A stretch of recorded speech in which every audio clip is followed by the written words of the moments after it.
Maestro Rodolfo Pérez González. En este tercer capítulo sobre la vida y la obra del compositor alemán Louis Spohr, nos encontramos a un Louis Spohr experimentador, innovador con nuevas formas de expresión musical. La obra de Spohr tiene algunas sinfonías de tipo programático. Ese tipo programático era muy común en la época. A los autores les encantaba como hacer alusiones literarias o por lo menos imaginativas a ciertos temas para que la gente soñara o se dirigiera su pensamiento en esa dirección. Hay la sinfonía, la cuarta, se llama Die Weihe der Töne, la consagración del sonido. Esta obra se estrenó en 1833. Y después hizo una que llamó La Histórica. La Histórica es una sinfonía en 4 movimientos que no tiene nada de raro. Lo único que él trató de hacer ahí fue tomar desde el estilo de Bach y Händel al de Haydn y Mozart y Beethoven. Es decir, que a lo largo de los movimientos el estilo va cambiando. Muy interesante. Yo creo que es más pedagógico que agradable para oír. Ahora, hay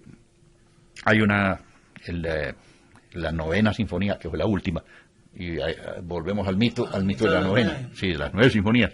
Esa sinfonía la tituló Las 4 estaciones, las estaciones del año.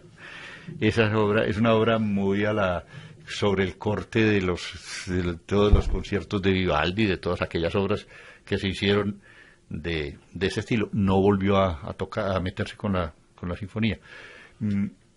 Hubo una cosa experimental, o pues unas obras experimentales que fueron a la larga tal vez las obras más bien realizadas del que fue el doble cuarteto. Este término doble cuarteto, 4 y 4 son 8, más o menos, pues según la elemental matemática. El doble cuarteto tiene una significación especial. La música, cuando se escribe a 8 voces, muchas veces el procedimiento utilizable, pues hay 2 maneras de utilizarlo, como 8 voces o como 2 coros, 2 grupos dialogantes. Es mucho más sencillo, naturalmente, el trabajo de 2 coros dialogantes, los 2 cuartetos que dialogan. Mucho más complicado el sistema octeto, pues que es el que utiliza Felix Mendelssohn y el muchacho Franz Schubert, que eran tipos sin hígados, pues estos tipos le venían a cualquier problema y se morían de la risa.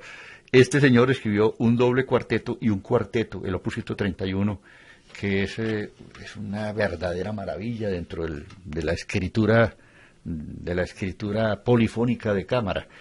Además de eso, escribió una obra que es la Sinfonía para 2 orquestas. Esta es una obra en la que él regresa a una tradición muy secular y muy antigua y muy bella de la música alemana. Juan Christian Bach había escrito sinfonías para 2 orquestas, lo mismo que Haydn y el maestro Mozart. A estas sinfonías pues siempre eran acompañadas de un cuentecito, que era el famoso programa. El 8º concierto para violín, que se llamó el Gesangsszene, o el canto de escena, el Opus 47, fue compuesto durante un viaje a Italia en el año 1816. Ya habíamos dicho que fue la obra, pues casi que la obra que representó y que sacó a flote el nombre de Spohr. En esta época, pues apareció en el año 43, apareció el holandés errante del maestro Wagner.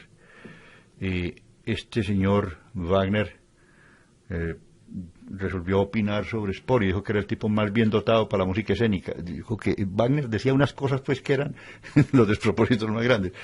Yo creo que Wagner nunca creyó que Spohr fuera bien dotado para la música dramática, y Spohr tampoco, pero lo cierto es que el caso es que Spohr, cuando apareció el Tannhäuser de Wagner, le devolvió la flor diciéndole que no tenía oficio.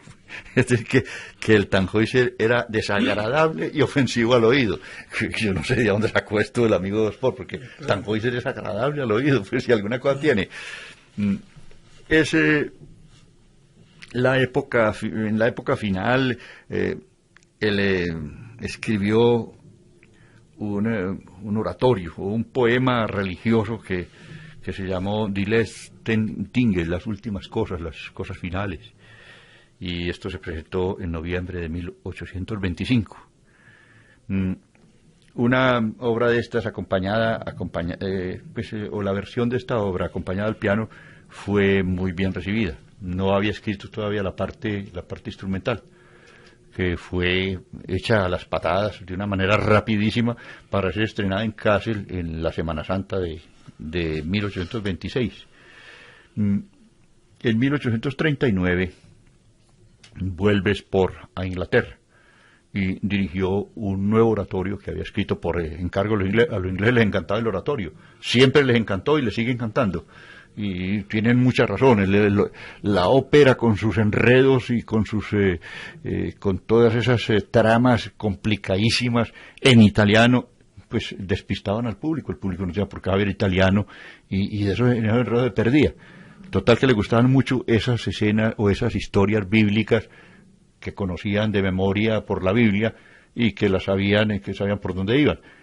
Por eso el oratorio que le encargaron a Luis Spohr fue El Calvario. Y el Calvario pues era una cosa que no tenía pierde. Ahí había un argumento que ya todos tenían en mente, y una música que fue realmente muy, muy, muy aplaudida. A esto le siguió como remache otro oratorio que se llamó La Caída de Babilonia. Esos fueron las dos grandes obras religiosas.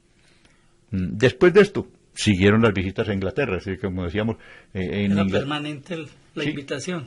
En Inglaterra salía Spohr, pero salía con un par de contratos firmados para escribir un oratorio nuevo, que un concierto, y las visitas a Inglaterra fueron 6. Tal vez a nadie le han echado tantas flores como a Spohr. A Spohr lo taparon de flores. Claro está que no es la misma época, pues, la de Spohr y la de este muchacho Mendelssohn, que es un poquito después. Es decir, casi que coinciden. Algunas de estas últimas visitas ya son coincidentes, son en la época en que ya iba Mendelssohn a Londres. El gusto inglés se había bajado un poquito. La época victoriana tiene su bajón y su aburguesamiento artístico también. En todo caso, hizo un concierto en el año 1843 que es famoso porque en esa obra pues es como una obra de esas, como para gargantúa, pues de esas cosas descomunales, un festín de esos que los pobres ingleses yo creo que salieron de muerte.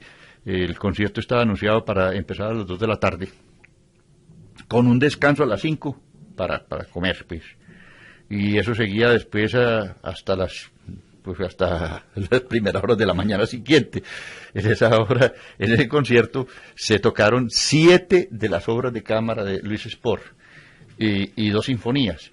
Un concierto, es decir, esa energía y esa cosa, pues hombre, era como exprimiendo, como si no lo fueran a volver a ver nunca. En 1857, pues hombre, tuvo un accidente y se fracturó un brazo. Ya el hombre estaba bastante viejo y entonces ya no pudo hacer absolutamente nada. El pobre ni tocar siquiera. La muerte después de una actividad tan intensa como había tenido Spohr, se vio obligado. Durante 2 años estuvo... Tenía 71 años. Sí, no hizo nada. Es decir, ya completamente reducido. Por eso murió en Kassel el 22 de octubre del año 1859. El hombre... pues a los 73 años. A los 73 años. Es una de esas vidas un tanto opacas, pero que tuvo en su momento un brillo excepcional.